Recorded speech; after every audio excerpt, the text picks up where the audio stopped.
భవిష్యత్తులో ఈ తెలంగాణ అసెంబ్లీ పైన కాషాయ జెండా ఎగిరితే తప్ప ప్రజలకు ఇచ్చే హామీలను నెరవేర్చే పరిస్థితి లేదు అనేది ఈ మహాధర్నా ద్వారా ప్రజానికానికి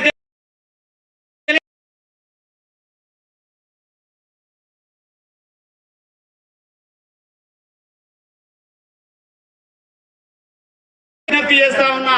లేని పక్షంలో మిమ్మల్ని గ్రామాలలో అడుగుపెట్టనిచ్చే పరిస్థితి లేదు.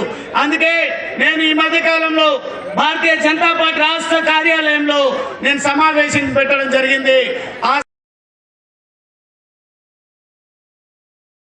ఉదాహరణ నేను ఇవ్వడం జరిగింది.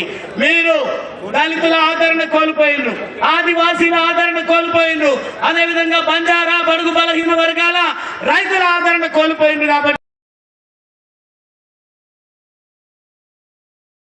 చెప్తా ఉన్నారు కదా, దమ్ముంటే నల్లమల్లలో జరుగుతున్నటువంటి స్థానిక సంస్థల ఎన్నికల్లో పోటీ చేసి చూడండి అంటే పోటీ చేయలేకపోయింది కాంగ్రెస్ పార్టీ.